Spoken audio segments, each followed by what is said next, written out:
السلام علیکم ورحمۃ اللہ وبرکاتہ۔ یہ ہماری پارہ نمبر 21 کی ویڈیو ہے۔ پارہ نمبر 21 اللہ تعالیٰ نے اس کا نام اتلو ما رکھا ہے۔ اتلو ما پارے میں اللہ تعالیٰ نے سورہ عنکبوت کا بقیہ حصہ، اس کے بعد سورہ روم، پھر سورہ لقمان، پھر اللہ نے سورہ سجدہ اور اس کے بعد سورہ احزاب کا ابتدائی حصہ بیان فرمایا۔ سورہ عنکبوت کا جو بقیہ حصہ ہے اس میں اللہ تعالیٰ نے 4 باتیں بیان فرمائی۔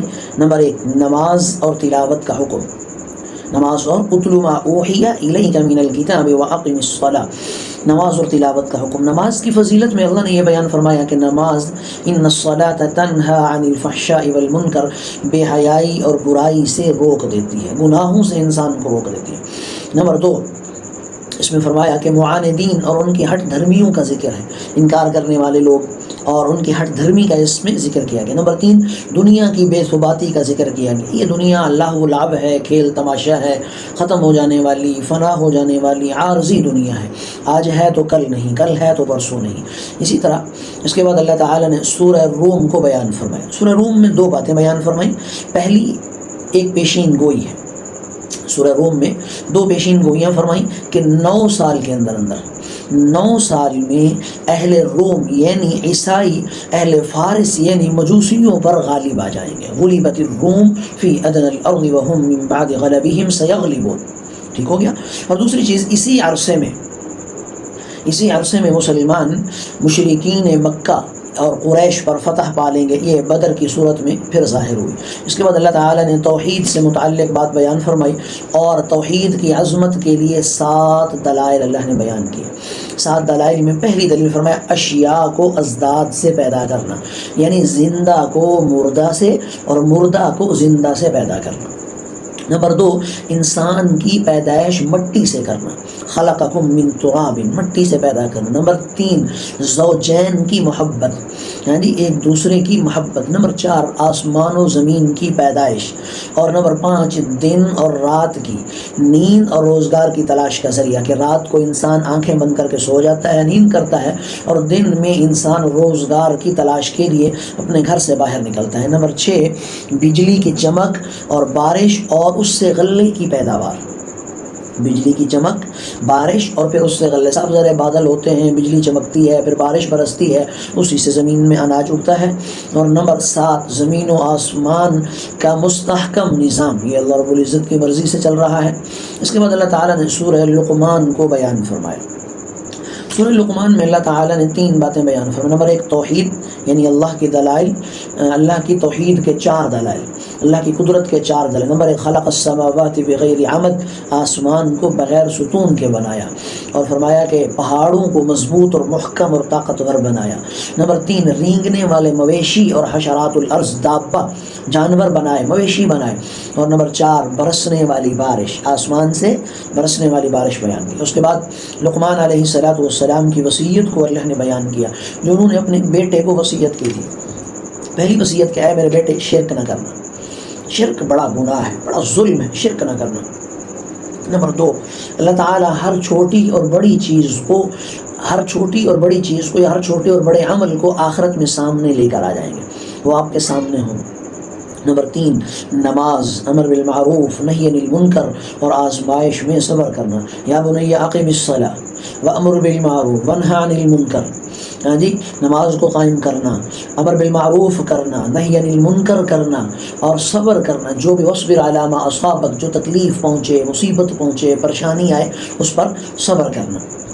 اور نمبر 4 عاجزی اختیار کرنا، ہاں جی، تکبر سے دور رہنا، تمشی فی الارض مرحا، عاجزی کے ساتھ عاجزی اختیار کرنا، تکبر نہ کرنا، غرور نہ کرنا، فخر نہ کرنا۔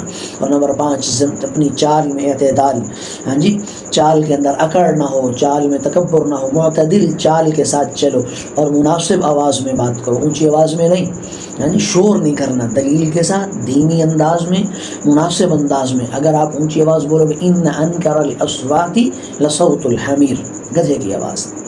نمبر 3 توحید کے ضمن میں اللہ تعالیٰ نے 5 اہم ترین چیزوں کو بتایا کہ ان کا علم صرف اللہ کو ہے، اللہ کے علاوہ کسی کو علم، ان اللہ عالم غیب السماوات والارض، کہ بارش کہاں ہوگی اور کتنی برسے گی، اس کا علم اللہ کو۔ وینزل الغیث، بارش کہاں ہوگی، کس جگہ پر ہوگی، کتنی ہوگی، سائنسدان اندازہ لگا سکتے ہیں، محاکمہ موسمیات کے لوگ اندازہ لگا سکتے ہیں، لیکن حقیقت میں کہاں ہوگی، کتنی ہوگی، اس کا علم اللہ کو۔ نمبر 2، قیامت کب آئے گی، ہاں جی، قیامت کب آئے گی، کب لوگ مریں گے، دنیا ختم ہوگی۔ نمبر 3، پیٹ میں جو بچہ ہے وہ کن اوصاف کا حامل ہے، خاتون کے پیٹ میں، عورت کے پیٹ میں جو بچہ ہے وہ کن اوصاف کا مالک ہے، نیک ہے، وہ بد ہے، وہ صالح ہے، وہ برا ہے، نیک ہے تو کون کون سی نیکیاں کرے گا، برا ہے تو کیا کیا برائیاں کرے گا۔ نمبر 4، موت کب اور کہاں آئے گی، ما تدری نفس بأی ارض تموت، موت کب آئے گی، کہاں آئے گی، کب انسان مرے گا، اس کا رزق کب بند ہوگا۔ اور نمبر 5، انسان کل کیا کرے گا، یعنی کل آنے والے کل میں کیا کرے گا، انسان کے تو اپنے اندازے ہیں لیکن حقیقت میں کیا کرے گا اس کے علم اللہ کو ہے۔ سورہ سجدہ، اس کے بعد سورہ سجدہ میں اللہ تعالیٰ نے 4 باتیں بیان کی۔ نمبر 1، توحید، یعنی آسمان و زمین کا خالق وہی ہے، ہاں جی، ہر کام کی تدبیر، یدبر الامر، تدبیر اللہ کرتے ہیں۔ پانی کے ایک حقیر قطرے سے انسان کی تخلیق کرنا اور اس کے مراحل کو طے کر کے انسان کو وجود دینا، یہ اللہ کی طرف سے۔ نمبر 2، قیامت کو بیان کر، جو مجرم لوگ اس دن سر جھکائے ہوئے ہوں گے، نظریں نیچے کیے ہوئے ہوں گے، شرمندہ ہوں گے اور اللہ کے سامنے کھڑے ہوں گے، اور وہ کیا کہیں گے، ایک دفعہ ہمیں واپس بھیج دو، وہ واپسی کے تمنا کریں گے، واپسی کا ارادہ کریں گے۔ اور مومنین جو ایمان والے ہوں ان کا کیا ہوگا، وہ راحت میں، انعام میں، وہ اللہ کی رحمت کے سائے میں، اللہ کے عرش کے سائے میں ہوں گے، اور اللہ نے ان کے لیے ایسی نعمتیں تیار کی ہوں گی کہ جنہیں دنیا میں کوئی نہیں جانتا ہو۔ اس کے بعد رسالت کو اللہ نے ذکر کیا، موسیٰ علیہ السلام کو تورات دینے کا، وَلَقَدْ آتَيْنَا مُوسَى الْكِتَابَ فَلَا تَكُنْ فِي مِرْيَةٍ مِّن لِقَائِهِ۔ اس کے بعد اللہ تعالیٰ نے سورہ احزاب کا ابتدائی حصہ بیان کیا۔ سورہ احزاب کے ابتدائی حصے میں زمانہ جاہلیت کے 3 غلط خیالات یا 3 غلط باتیں یا 3 غلط چیزوں کی تردید کی گئی۔ ایک تو ان کے خیال یہ تھا کہ ہر آدمی کے سینے میں 2 دل ہوتے ہیں، قرآن نے اس کی تردید کی، ما جعل اللہ لرجل من قلبین فی جوفہ، 2 دل نہیں ہے، 1 دل ہوتا ہے۔ نمبر 2، یا تو اس میں ایمان ہوگا پھر 1 دل میں، یا کفر ہوگا۔ نمبر 2، کلمات الظہار کہنے سے بیوی ہمیشہ کے لیے حرام نہیں ہوتی بلکہ کفارہ ادا کریں اور وہ بیوی حلال ہو جائے گی۔ نمبر 3، منہ بولا بیٹا شرعی احکام میں حقیقی بیٹے کی طرح نہیں ہوتا۔ اس کے بعد اللہ تعالیٰ نے نمبر 2 میں غزوہ کا ذکر کیا، غزوہ احزاب اور غزوہ بنی قریظہ کا اللہ نے ذکر کیا۔ یہ مختصر سی باتیں 21ویں پارے میں اللہ نے بیان کی۔ دعا کریں اللہ ہمیں عمل کی توفیق عطا فرمائے۔